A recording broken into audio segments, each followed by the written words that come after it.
буга чейин тайпалык баскычта Александр Бауэр менен баштаганбыз, бирок эки жеңилүүдөн кийин дал ушул башкармаштыруучуну алмаштыруу туура келди. Андыктан Ормонбеков дароо Гуам менен 9-0 эсебинде бир эсептеги жеңиш менен баштады. Эми калган беттештерде дал ушул атамекендик Адис башкармакчы. Ал эми Лаос командасында дагы дал ушул сыркуулуп оюн талаасына чыга албаган оюнчулар жок эмес. Алардын катарында лидер болуп келген команда. Буга чейин Лаос 3 оюнда 3 жеңишке жетишип, канчалык дарежеде оңой эмес атаандаш экендигин көрсөтүп келет. Андыктан биздин курама командага албетте өзүн көрсөтүүгө бул беттеш даана болуп берет. Дегенде биринчи, экинчи турдагы жеңилүүлөр кокустан болгондугун, атайын эмес экендигин көрсөтүү аракетинде дал ушул намыс үчүн бул беттешке жеңишке жетүүгө толугу менен даяр. Ариет Абилов, андан ары оң тарапка Бекзат Казаков, айпанчанын ичине чыгарып берүү бар бул жерде. Улукбек Сулпиев жана эмне болду? Бурстан чыгарып берүү.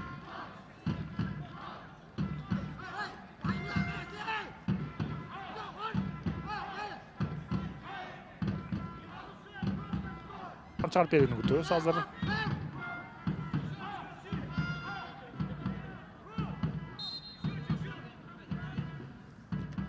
Абиловтан чыгарып берүү бар, бул жерде Мустафа алып калышкан. Байел Мирланов кайрадан солго пас.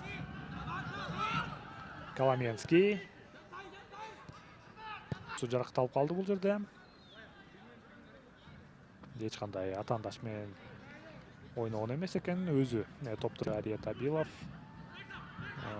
Бекзат Казаков Дордой. Өлкөнүн эң мыкты академиясынын тарбияланчылары. Албетте сол тарапка мыкты пас бул жерден Байел Мирланов. Эсеп сандары ачылууда. Лаос Кыргызстан 1-0. Байел азыр гол киргизүү үчүн улантат жана буга чейин Гуамга голду жаратып келсе, эми кезектеги атаанда кетирген жок.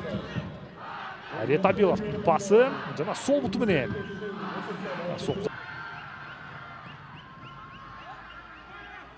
чабуулга пас. Бекзат Казаков мыкты делген пас бул жерде. Ариет Абилов айпанчынын ичине кирип барды жана оң тарапка пас. Бул жерде Улукбек Сулпиевке. Сулпиев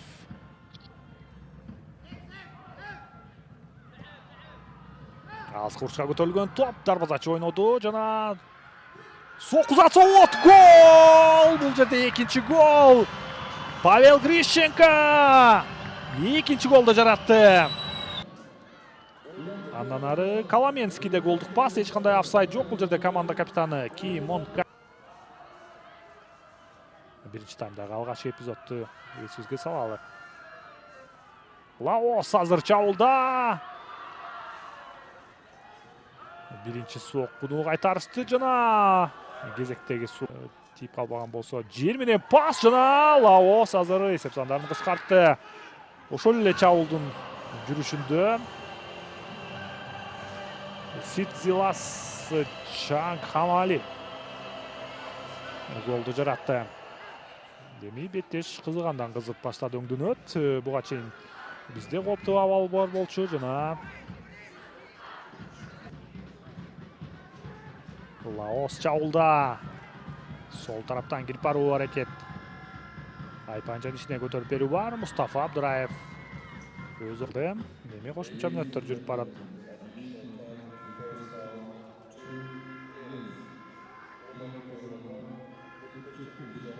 Көтөрүп берүү бар жана Лаос азыр эсеп сандарын теңеп койду. Даниэль Кулуев негедир даяр эмес болуп калган.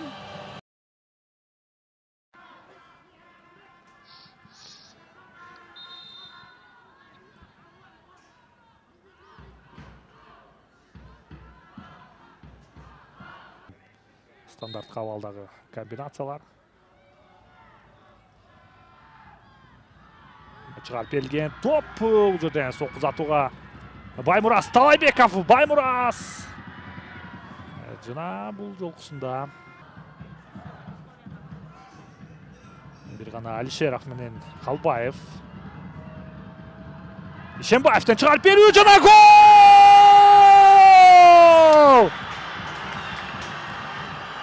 Мына Ассага соңку мүнөттө жеңиш алып келген гол. Жакынкы бурчта ким бар эле? Баймурат Талайбеков. Мына Ассага соңку мүнөттөргө чейин көрүп жаткан көрүүчүлөргө ыраазычылык албетте.